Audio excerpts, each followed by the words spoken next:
The following takes place between 9 a.m. and 10 a.m. Events occur in real time.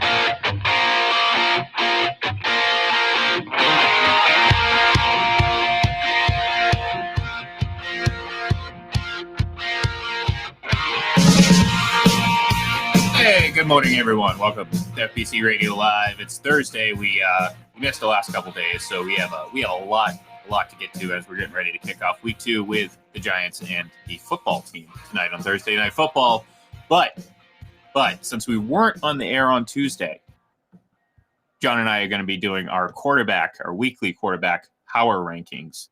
Should be a little bit of fun. So we're going to do that today, which will normally be on Tuesday. And then what we normally do on Friday, which is our game picks, will also be today because we will not be able to go on air tomorrow. So it's going to be quite a jam-packed show. So let's get going. John, how are you doing this morning? Are you ready for week 2? I'm ready for week 2 as an Aaron Rodgers Bobo. It should be better than week 1. And I have to wait till Monday night, of course, because the Packers will be hosting the Detroit Lions. No, it possibly can't be unless they get shut out. No. Oh, well, yeah. Well, then it would be worse. Look, I mean, if there's any game, a great landing game for the Packers and Aaron Rodgers after that debacle against the Saints, it's the Lions. So, yes. You know, this is Rodgers' version of the Buffalo Bills to Tom Brady, or where it's basically like, you've lost like 3 times in your career. So this is going to be a good game, a good opportunity for the Packers to rebound, obviously. But like you said, you're going to have to wait just an extra day, which sometimes can really eat at you over the week. Mm-hmm. Absolutely. But so anyways, like I said, we're going to do our quarterback power rankings. We're just going to list our top 5. Again, this is, just like, the weekly team power rankings. This is going to fluctuate week by week. There's going to be a lot of change until, well, actually, who knows? I mean, maybe there won't be too much change. Maybe our 5 right now are going to be the top 5 for the rest of the season. But we'll see how that goes throughout the year, and we'll do this every Tuesday. But like I said, since we weren't on the air on Tuesday, we're going to do it today. We're going to kind of cram everything into this one show. So, John, I'm gonna safely bet or say that Aaron Rodgers didn't make it into your top 5 this week.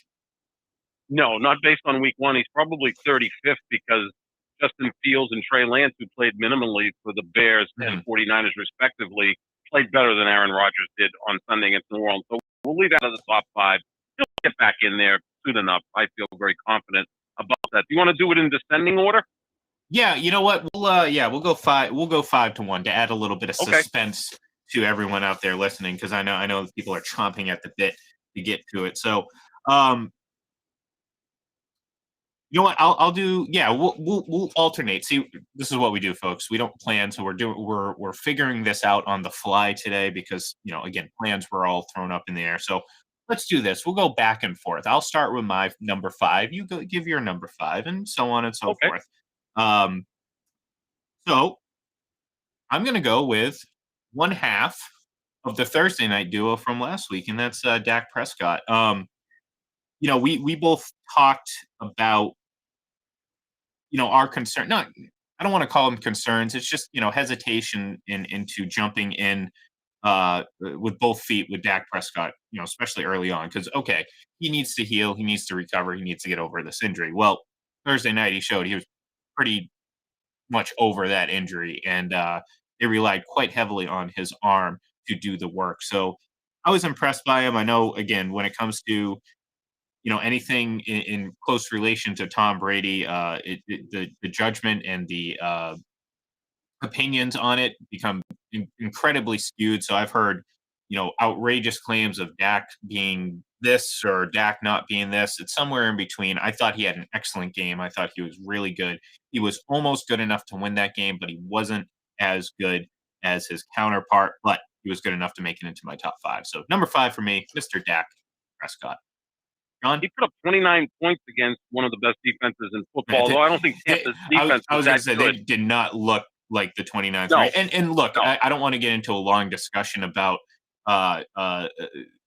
efficient offense impact on points per game defenses, but look, the Bucs have some talent on that team, but as we saw on Thursday, this team is always going to have some disciplinary issues, i.e., taking penalties, and very much like the Patriots from 2009 to basically 2014, they were a bend but don't break defense, which sounds great, Right. but that also means sometimes this team just can't get off the field. And, every so often you're going to put together a game like the Super Bowl. It's great that it happened in the Super Bowl, but you're also going to have Taylor Heineke, you Washington starter, a nice way to plug tonight's game, throw hundreds of yards on your defense just 2 games prior to that. So, yes, the Bucs defense is good. It's not as good as people have made it out to be. I mean, we've heard all offseason about them being the second coming of the '85 Bears, which no one said until everyone realized the game was over against Kansas City. Um, but they're not that good, and that doesn't take anything away from Dak's game. Like I said, I thought it was impressive regardless of who he went up against. And this isn't one of the worst defenses in the league. They're at worst a mediocre defense, and I kind of think that's where they are. I think they're pretty mediocre to sometimes very elite, not consistently elite, moderately elite. So that's where the Bucs defense is, and I think the Dak made them look a lot worse than probably what they were. And hats off to Dak. So number 5 for me is Dak. I don't know if I kind of cut you off there. I forgot where I jumped in there, but Well, I've got number 5, your least favorite quarterback in the NFL, Patrick Mahomes. I thought he played outstanding against the Cleveland Browns. Again, he was down throughout most of that game, 12 points at the half, 9 points in the fourth quarter. And, their Kansas City defense, talk about bend, don't break defenses. I mean, they give up a ton of yards, and sometimes they'll give up a ton of points. And Cleveland probably should have won this game. I thought Baker Mayfield played really well in this game. He missed a couple of throws, and then the interception, which ended it, was very, very impactful. But I think Mahomes played the way Mahomes generally does, which is he puts up 300 plus yards, 3 touchdowns. And again, I think Cleveland's a good defense. So I have Mahomes at number 5. well, there you go. That's actually kind of a nice little segue for me because I have him at number 4, and maybe I'm giving him a little bit too much credit. No, look, I mean, part of it too is you can't deny the points given up. I'm not going to dive too much into his performance because I don't want to take up too much time because we have a lot to get to in our little bit of time here on the air. But like I mentioned it the other day, uh, people are they love the 75-yard touchdown pass. I personally look at that and say, okay, it was great that it turned into a 75-yard touchdown pass, but that's not, it wasn't a great throw. And unfortunately, people are looking at that and using that to, frame his game as great when they should be using other plays. Things that don't look as flashy, but that's how we are. We're a highlight generation of sports coverage, and I don't mean everyone, but I mean for the most part, people are going to flock to the highlights there, and that's a highlight. It turned into a 75-yard touchdown, but the reality of it was the throw was behind and low. I mean, and he just hucked it up. It was a floater, and Cleveland had one-on-one coverage with no help against Tyreek Hill. Guess what? 9 times out of 10, Tyreek Hill is going to win that matchup, and that's exactly what happened. He still had a pretty good game throughout. Again, I try to be consistent, John. I might have some wacky opinions from time to time, but I always feel like I'm consistent. And if I'm looking at his performance, you cannot. And oftentimes we do this with guys like Patrick Mahomes. We ignore the large chunks of time where they were not effective, and then disregard that when it comes down to. So if Kansas City loses this game, it's the defense this or this, that, and the other. Well, Patrick was okay in the first half. He got a lot better throughout the second half, and obviously Cleveland did themselves no favors by some poor mistakes on their end. But that's how the cookie crumbles, so to say. And at the end of the day, he had a pretty good game and earned his spot among my top 5 power ranked quarterbacks of this week. I have Dak number 4, so we flip-flopped there we go. 4 and 5. I think Dak had a higher degree of difficulty on the road. Again, I think both Tampa and Cleveland have good defenses, high-profile games, right? The Dallas was a standalone game against Tampa on Thursday night. The Kansas City-Cleveland game was a national game. So big, high-profile games. against great quarterbacks, and I think Dak was at his best.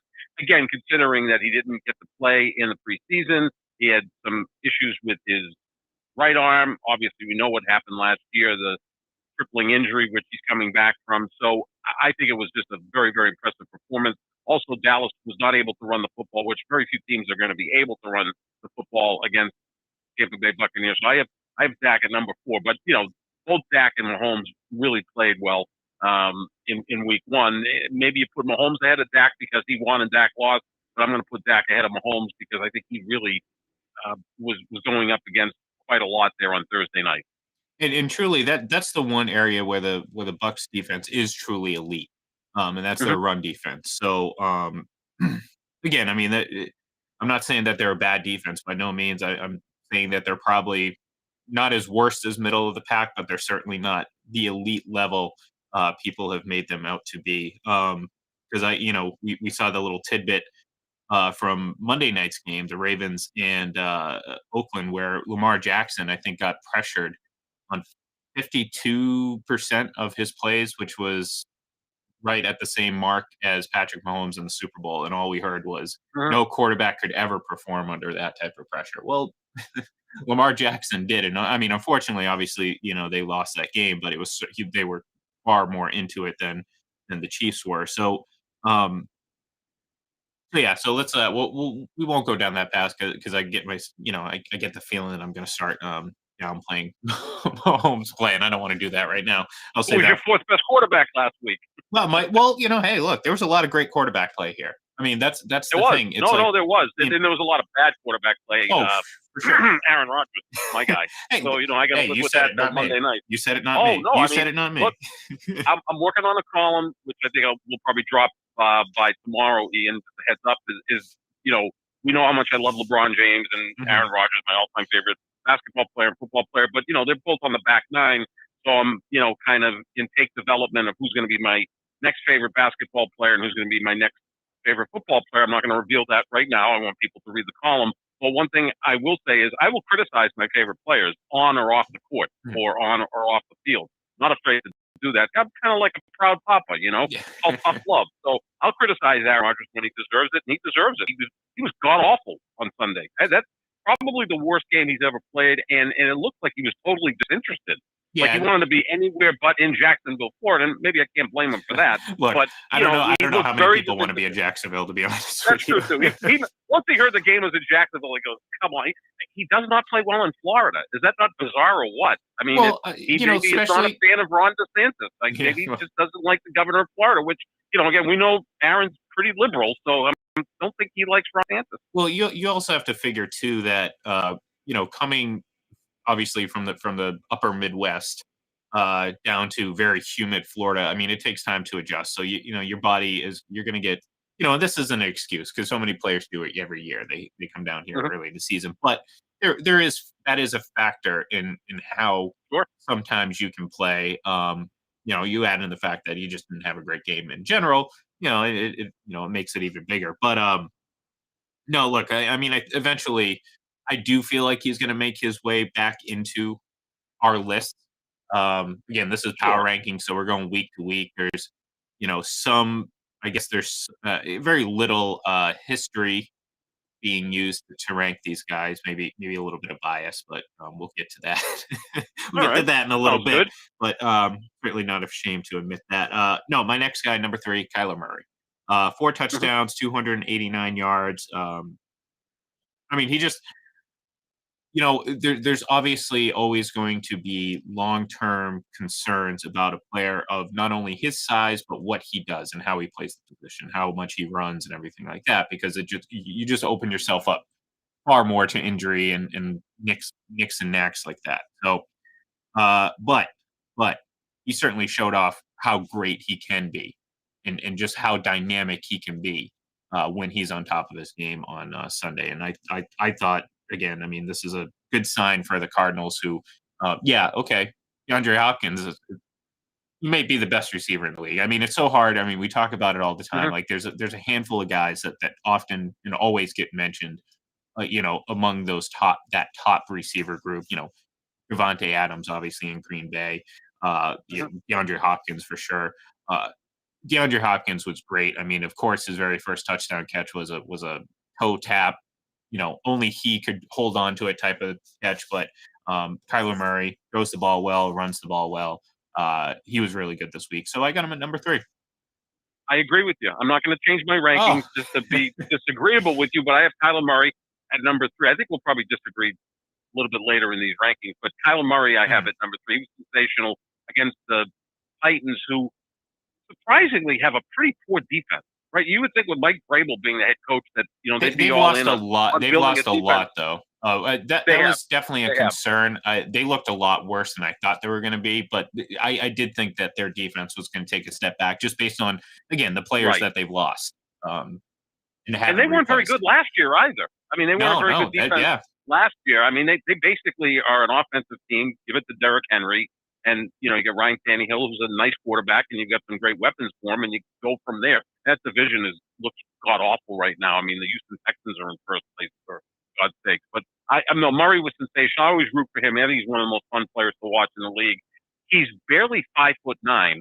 You know what's fun about quarterbacking now in the NFL, and I know we both talk a lot about quarterbacking, but heck, it's the most important position in all of sports. But you can do it in many different ways, right? Like Kyler Murray's 5'9".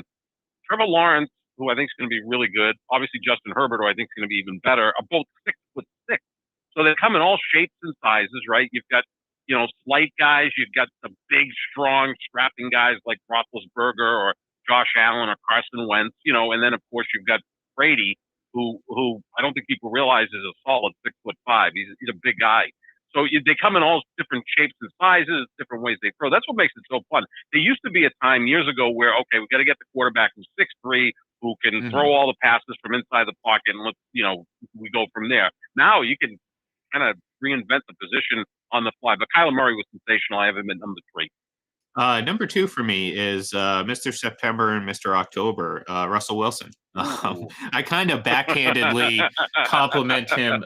This is kind of I compliment him, but at the same time, take a little bit of a jab at him. Because look, I like Russell Wilson. I've just too often though he starts strong and then there's just something that's missing with, and again, I can't get over the fact that he gets sacked as much as he does, and at the end of the year, if he's approaching any sort of sack totals like he was a year ago, then this team is not going to go far in the playoffs. So I have that in the back of my mind. So but for now, this is the time of the year that he shines. This is where he's leading MVP votes, and then November, December comes around, and we'll revisit it then. But I thought he was great on Sunday. He was a statistical dream for those out there who love stats. I mean, almost a perfect passer rating, completed just under 80% of his throws. I mean, everything about it, like it was just a check mark for box score watchers. And he was good too. I mean, I'm not saying he was just a stat patter or anything like that. No, I thought he was really good, and it just so happens that his stats seem to back it up. But I have him at number 2 right now. Yeah, I mean, I think he's a great quarterback. Obviously, he's a future Hall of Famer. And I know you said off air that you guys got to speak with Grant Parkinson yesterday. And Russell Wilson's comp from years ago is Grant Parkinson, except that Russell Wilson is actually better athlete, stronger guy. And again, Wilson's about 5'10" and a half, but he's jacked. Yeah. I mean, like he gets right up. I mean, in fact, he got sacked in a playoff game last year by Aaron Donald, and it was Aaron Donald who got hurt, not Russell Wilson. I mean, he's a stout guy. Was a baseball player, so he knows how to slide and all that stuff. I'm not crazy about the sack. In terms of a personality, I mean, you talk about he and Rodgers are complete opposites, right? I mean, like he's very corny, almost Mr. Goody Two Shoes, and Rodgers is Mr. like, Unlimited. I don't give a F what you Mr. Unlimited, and Rodgers probably would just roll his eyes. Yeah. We know he's very religious, and Rodgers is, I think, admitted that he's an atheist. So, I mean, it's like they're the two totally different guys. That's why they come in all shapes and sizes. But I didn't even have him in my top 5. I thought he played great, but there were a lot of really good playoff performances, quarterback performances on Sunday. Indianapolis looks like another team that's like not quite there, right? Like it looked like the Packers weren't at Jacksonville ready to play, and it certainly looked like Indianapolis wasn't ready to play against Seattle. The final thing I'll say about Russell Wilson, though, his last 13 trips to the Eastern time zone, my number 2 guy is Tom Brady. And I know, probably set you up for yours. He was sensational again on Thursday night. We both agreed that the 2 interceptions, no big deal, or not no big deal, but they weren't on him. A Hail Mary that gets intercepted is just, to me, is like a basketball player at the end of the quarter taking a 60-foot three-pointer. If it goes in, it's incredible. If it doesn't go in, if Mike McCarthy doesn't fumble the end of the half timing, they don't even have a chance to huck the ball up. So this is on Mike McCarthy, actually. Good luck to Cowboys fans with Mike McCarthy. I put up with that for 12 years. But yeah, so that one, and the other one was Leonard Fournette couldn't handle it. Brady was sensational. I mean, and the funny thing is, when he got the ball back down 1, did anybody think he wasn't going to go down and at least kick a field goal there? No. Like the announcers, I think Michaels and Chris Collinsworth, like, oh, there he is. Okay. Yeah. It's like, it was the most predictable thing ever. Almost as predictable as the ball dropping at midnight on New Year's Eve. Like, I mean, it's that predictable. Yeah. Or me going up, seconds at a Chinese buffet. Yeah. I mean, it was just, which there's only one place I'll go to, and they don't even have a buffet anymore because of the pandemic. But, but he was just Tom Brady the other night. I mean, I sound like, John Madden here. He's Tom Brady. Yeah. Well, that's pretty much all you have to say because the track record's ridiculous. Look, he threw a couple of passes on Thursday night that were like, holy crap, this guy's arm's stronger than it's ever been. We talk about the close play where it may have been offensive pass interference. That was a missile. Yeah. From the right hash to the left sideline. We were told last year you can't make those throws. I don't know, he made that throw. we're told we are told that that he can't do that, he does just week in and week out. Yeah. No, one of those throws, and this is a good lead in because he is my number one. Right. If anyone, I mean, talk about Brady going down and scoring with no time left being predictable. This is probably just as predictable, me having him at number one. Hey. But look, it's not just blind bias. The last game prior to the game that they kicked off the season, he was the Super Bowl MVP. So, the guy has been, and if anyone's listened to me for any amount of time over the last couple of years, I will, I believe very strongly that he's still the best quarterback currently in the league. Not just the GOAT, but the best currently in the league. And I thought he got the season kicked off marvelously. And look, I talked about Russell Wilson being the statistical checkmark, quarterback. I mean, just look at all these great stats. Well, based on, again, plays that come into the box score as negative, but weren't really negative, have affected Tom Brady. So you mentioned the interceptions. Yeah, okay. The one to Leonard Fournette, that's an interception. That could have potentially been a very negative thing for the Buccaneers. But obviously no one's going to sit there and say, only the most like absurd, crazy Brady haters will sit there and say that pass was high when it was right in the middle of it was a perfect screen pass. And anyone saying otherwise is just, again, it really showing a bit of bias. You talk about me being biased, which deflected off his hand and into another direction towards the defender. The Hail Mary we've already talked about. 3 incompletions at the end of the game. And this your boy Shannon Sharp. I meant to text you this the other day. I heard him talking about who was better. They were getting upset, obviously because that's part of the show. They were getting upset about the Player of the Week award, and Brady won one from PFF. And as predictable as everything we've mentioned, Shannon Sharp goes to completion percentage and quarterback rating or interceptions. And I'm sitting here laughing because, one, I could have tweeted this before he said anything, and two, I just it's hilarious to me because it clearly shows that they're following a script. This is what they do. One guy takes one side, the other takes the other, and they have this ridiculous back and forth debate that just never ends and never comes to a conclusion. And in this case, this is what happened because he's sitting there citing interceptions and incompletions, and I'm sitting here thinking like. Really? Is anyone sitting there knocking Brady for those last 3 incompletions that he clearly threw out of bounds on purpose to kill time? Yep. Like, who cares? Yeah, no. Like, but, stat sheet wise, that goes down as a negative. And those who look at box scores and look at stats are for losers. Bill Belichick, by the way. Well, he's kind of finding that out himself now, Belichick, isn't he? Well, had more yards on Sunday against Miami,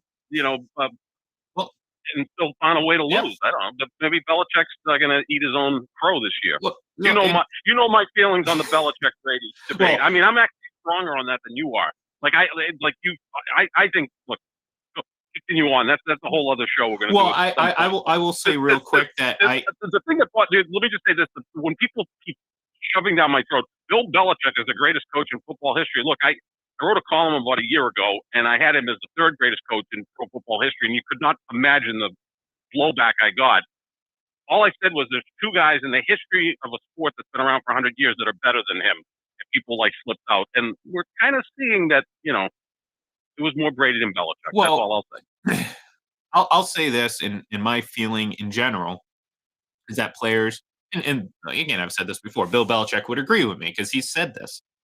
Players are ultimately the ones that have to execute. You can have a great plan. You can have all the preparation in the world, but if you don't have the players to execute said plan, it doesn't mean squat. You can have the greatest coach in the world. You're not going to, certainly for an extended period of time. So yes, to an extent, I agree with you that if I'm going to, and I don't like to, because I think again, both of them were good for each other. I don't think either of them. Absolutely. Like people want to sit here and say, Brady wouldn't have been Brady without Belichick. No, Brady would have been Brady. Just go back to college and everything we know about the guy. He would have been who he was.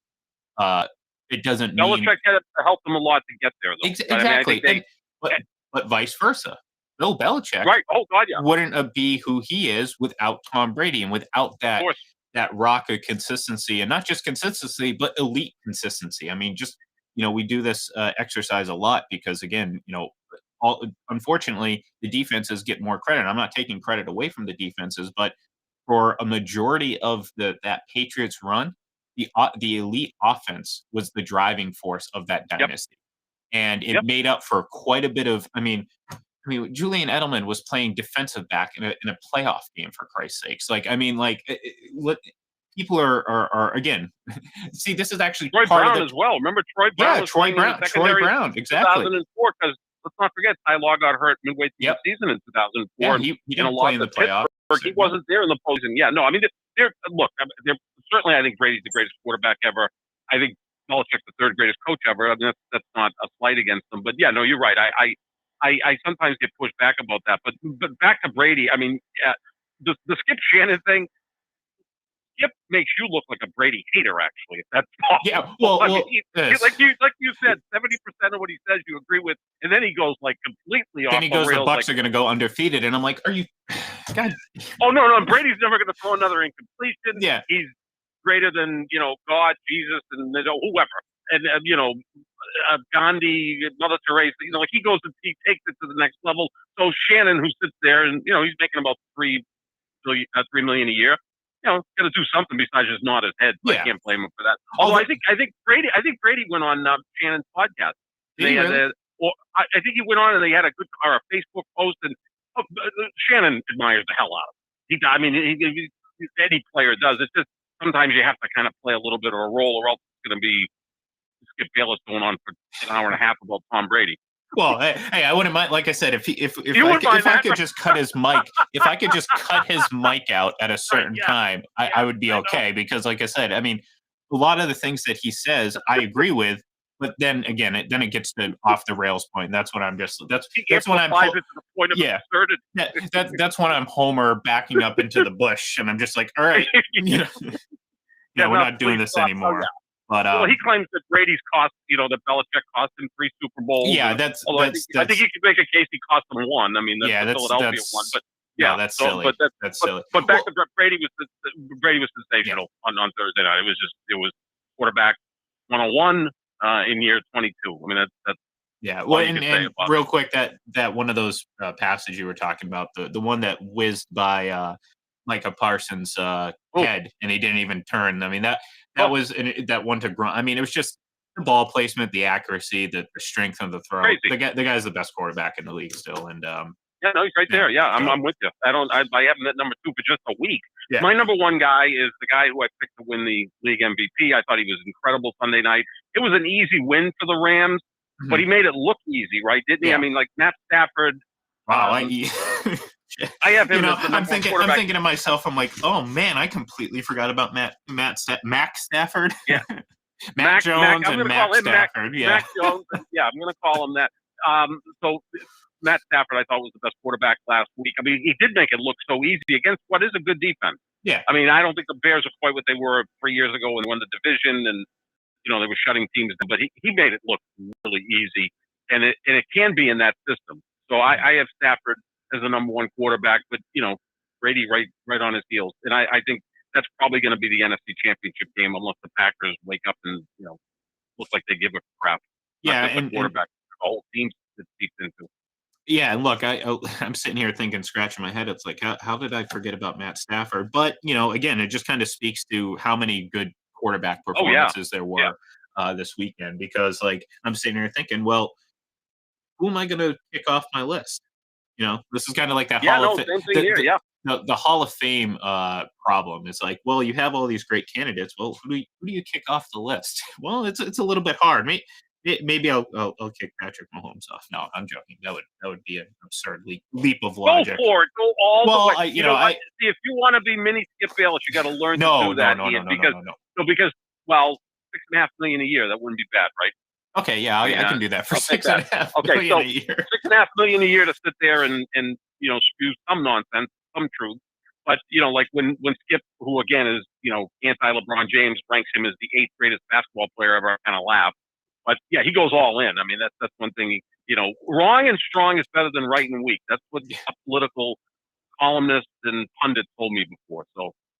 No, hey, that's a philosophy that they live on. So, all right. So we have 15 minutes left, and we're going to have to fly through these picks, these game picks, which, here we go. I knew I had them here somewhere. I didn't want to have to do this off the fly because I didn't really know. So we're going to, just go through each game. We'll start with Thursday night tonight, and we'll just give a little bit of a blurb on each. We won't try to spend too much time because I do want to end right on time. But normally we do this on Friday, but since we have to kind of cram together Tuesday and Friday show into our Thursday show, you got to get it today. So let's get started. The Giants tonight, NFC East battle against Taylor Heineke and the Washington Football Team. I'm going to go with Washington at home. I know people are, Taylor this, Taylor that. He looked good in the playoffs. I mean, he has an opportunity to play against I think a mediocre Giants team. And I think, hey, at home, you get an inspired win. So I got Washington winning this one. I got Washington too. This might be the worst quarterback matchup of the year, right? Taylor Heineke against Daniel Jones. I mean, this is not a real sexy matchup. Do the Giants play the Packers later this season? No, they don't actually. So that's a good this thing. is the that worst. would have clearly been the worst. Yes, obviously. Absolutely. I agree with that. It could be actually Aaron Rodgers' next destination, the Giants. The hell knows with him. He'd probably want to perform in Hamilton or whatever. So I'm going to go with Washington. The one matchup here is Washington's defensive line against the Giants' offensive line. Looks to be a matchup. The only thing is, I believe since Joe Judge has been there as head coach, the Giants are 3-0 when playing on 6 or fewer days rest, whatever the hell that means. But I'm going to go with Washington. No, my blurb, as George Costanza would say at the airport with the serial killer, a blurb. And a blur. Talk about a blurb. The New York Jets are hosting New England Patriots at 1:00 tomorrow, or on Sunday rather. My days are all screwed up now. I was thinking today's Friday, but it's not. It's actually Thursday. I got the Patriots winning this game. I thought they were good enough to win in Miami, but they didn't deserve the win because of the mistakes that they made.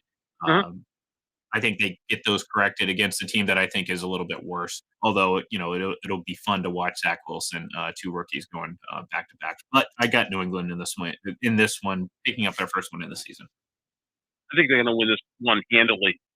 I would say 11 to 14 points in that range.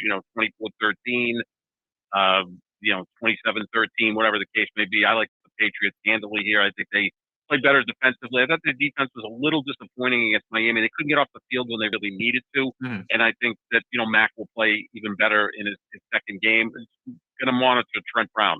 He's literally a huge component of that offensive line. If he's out there, a much better offensive line. I like the Pats easily. And, hopefully the Broncos don't experience the same thing as the Packers when they travel to Jacksonville. But the Broncos will be in Jacksonville to take on the Jaguars, not the Saints.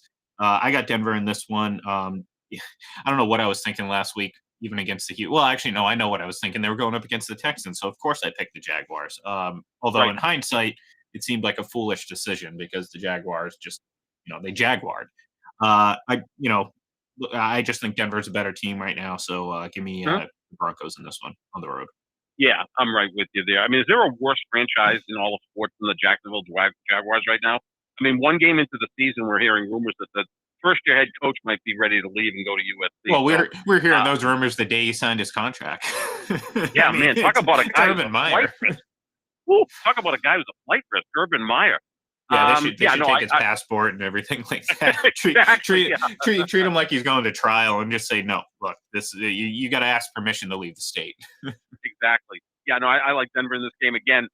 Trevor Lawrence, I think, is going to be real good, but he's going to be facing an elite pass rush here Yep. in the Denver Broncos, and Jacksonville's offensive line is porous. And this could get ugly. Next, we have Buffalo heading to Miami to play the Dolphins. This was tough because, look, I do think that there should be some worry about what we saw from the opener from Buffalo, particularly in Josh Allen, because, I've said it before. It's like, okay, last season was great. And I'm not saying one way or the other, do I think he's going to continue it or do I think he's going to take a step back? We just don't know. So far, we've had 2 seasons plus a game of poor quarterback play from Josh Allen, and then we've had last season where he was, an MVP candidate. Uh, this is a big game for the Bills because if they go down to Miami and all of a sudden drop to 0-2, the presumed AFC East winners all of a sudden are behind the 8 ball because I do think New England's better than what we thought. Miami, I'm still, Tua is I think he's pretty good. I just don't know how far he could actually carry a team. The Jets, disregard the Jets. We're not talking about the Jets. But anyways, if Buffalo drops to 0-2, I think there's a lot of worry there. I do think they win this game. I think it's going to be close, and it may not be the most inspiring victory for the Bills, but I do think that they win this one on the road against the Dolphins. Yeah, I think they're slightly better than Miami.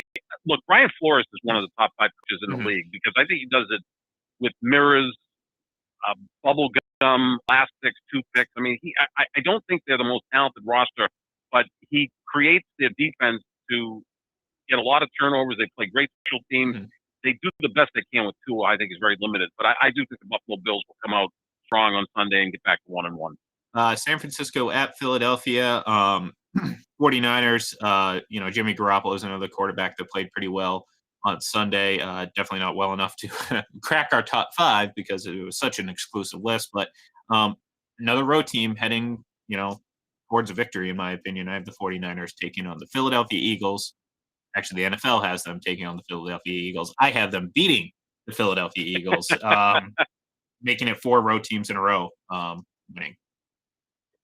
Yeah, I like Philadelphia. I mean, I like San Francisco in this game. Philadelphia came out and looked really impressive against Atlanta, but an asterisk there. Everybody seems to look good against the Atlanta Falcons. I mean, who the Bucs playing this week? Oh my God, that could really get ugly. This could be a 42-14 type game. Yeah. Because Atlanta's offense didn't even look good. I thought they'd put some points on the board against Philadelphia. They didn't. But no, I like San Francisco here. They get off to a 2-0 start. They're healthier than they were a year ago. And that win over Detroit, people are all concerned that it was only an 8-point win. I mean, Detroit scored 16 points in the final 2 minutes. It was garbage time. So 41-33 as opposed to 41-17. Whatever it was. Yeah, I mean, it was a blowout. So I like San Francisco in this game. Talk about a team getting off to a pretty comfortable start, although Philly's better than I thought. But, winning road games at Detroit and Philly, that's a nice start for San Francisco. Yeah, and look, based on what they went through a year ago, it's certainly a good confidence booster. Right. So next one I think we're both going to agree on as well. The Rams at Indianapolis. There's not much more to say than the Rams are just better. And Indy, again, I don't know who they are yet. So, give me the Rams. Yeah, no, I do too. I think Stafford's going to just have a monster year. I almost get the feeling, I mean, look, I'm not comparing to Tom Brady, but I kind of get the feeling that Stafford's going to have somewhat of a similar year, not as great as Brady in 2007, because now he's got all sorts of toys and he's got the coach and all of that stuff. I think he's going to be the MVP of the league because he obviously has the talent, and I think he now has a coach that can really rein him in. I like the Rams in this game. The Colts look like a disappointing team because Carson Wentz. I mean, does he just bring stink to an organization at this point? I mean, it just seems to be that way. That's what I feel. I mean, look, I mean, we talked about his questionable leadership abilities, and I think questionable is being kind. So look, I don't think there's any doubt in my mind that the Rams and look, I may agree with you when it comes to Stafford. It's about staying healthy for him at the end of the day. If he can stay healthy the entire season, then we'll revisit his season towards the end of the year when it is time to actually vote MVP wise. But next, I have the Raiders going to Pittsburgh and yet another road victory. I actually think the Raiders are going to win this one because I like the Steelers' defense. I think they're a formidable group.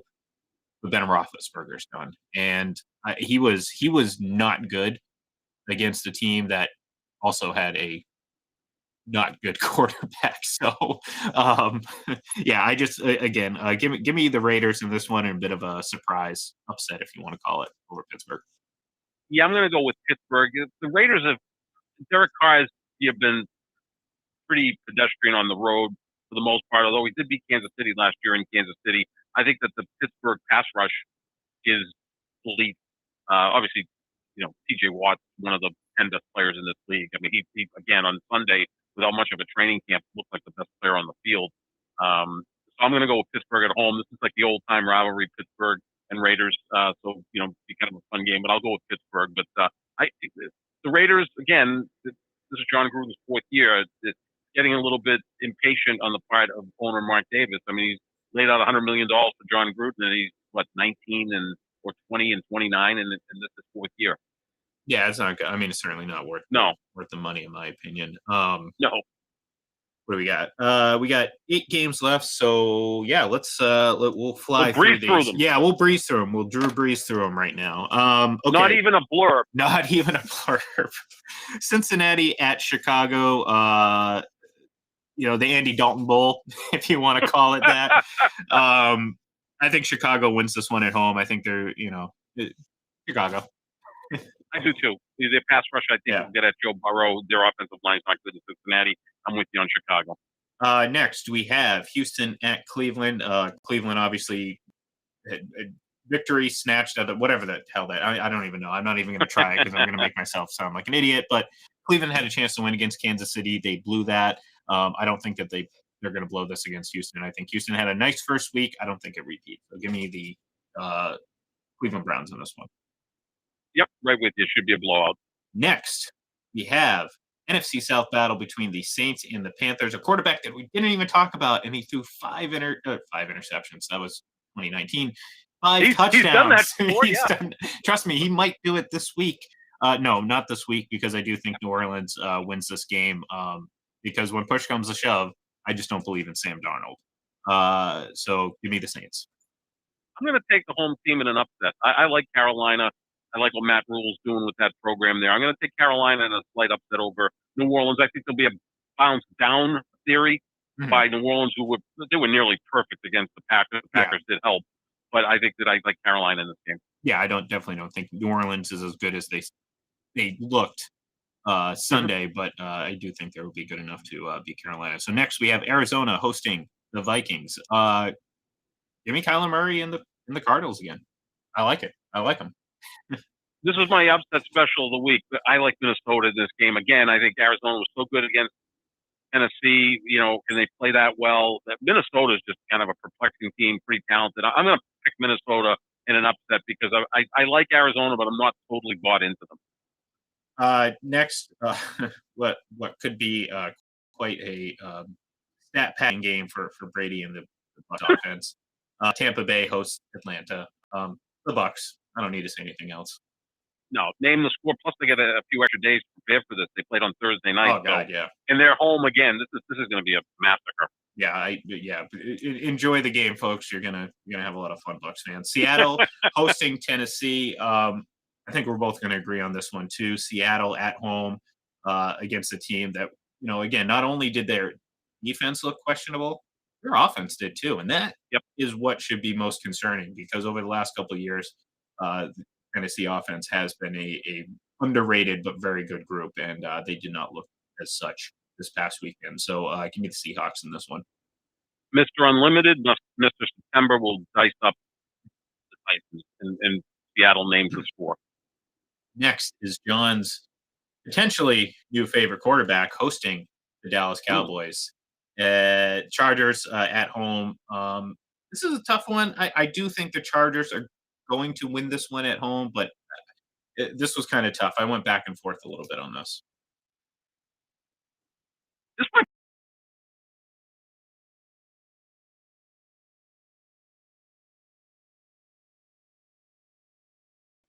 are worth the price of admission, and the Chargers have some really great young players, of course, led by their quarterback, Justin Herbert.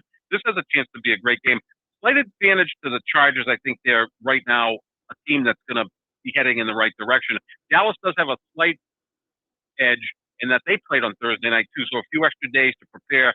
And the Chargers are going from West Coast to East Coast back to West Coast. I don't think that's a huge deal because they've been back home since Sunday, Monday. So I'm going to go with the Chargers. I think Herbert. This is kind of a big game for him. This is a national game. I think 80% of the country is going to get this one. A lot of eyes on the TV sets, and I think he shows people why he's going to be one of the top 5 quarterbacks in the NFL probably in 3 or 4 years. Last but not least, Sunday Night Football. We're going to save our Monday night picks for Monday's show. Baltimore hosting Kansas City. Now, Baltimore had a chance to win. They lost. Kansas City had a chance to lose. They won. I think this is potentially, if Baltimore wasn't having all these health issues, I think there was certainly more of a case for them to be the 2 top teams in the AFC. I'm still iffy on Baltimore, although I do think they do get this game won at home. That's kind of a big deal for me, being at home in front of their crowd. Look, Kansas City was vulnerable. Again, I mean, I understand that, more often than not, they're going to come through and win a lot of these games. But I just feel like too many times they're trying to play from behind. Too many times they're trying to just, wait for the other. You know what I'm saying? Like sometimes, I want to see just, start to finish combination. We just haven't done that. I haven't seen that from Kansas City. At the end of the day, they win games, so I think it does get overlooked a little bit. But there's so many situations that I can point to where the Kansas City offense went quiet for a quarter or 2, and then make it up at the end. But in this case, I do think Baltimore, coming off that really tough loss to the Raiders, gets it done in a very, I think, what could be a very entertaining back and forth game. A lot of scoring. Yeah, this is going to be a good game. Obviously, anytime Kansas City's on the field, you expect scoring. In Baltimore right now, their defense is depleted, especially in the secondary, which leads me to believe that Kansas City is going to put up a ton of points. Look, Derek Carr looked really good Monday night against Baltimore, and now you've got Patrick Mahomes and his weapons, who are better than the Raiders' weapons. I think Kansas City, which owns Baltimore, Mahomes is 3-0 against Lamar Jackson, and the margin of victory keeps getting wider. So I'm going to go with Kansas City here. Well, we'll find out who's right and who's wrong next week. Yeah. Thanks, folks, for tuning in. Of course, like I said, we are not going to be on the air tomorrow. So check a replay of this. And, of course, you can always download the podcast and listen to all of our great episodes that we're on. So give us a follow on Twitter at FPC Radio Live. I am at IGLEN31. And, of course, you can find John at JohnSap25. Have a great day. Enjoy Thursday Night Football tonight, and we will talk to you on Monday.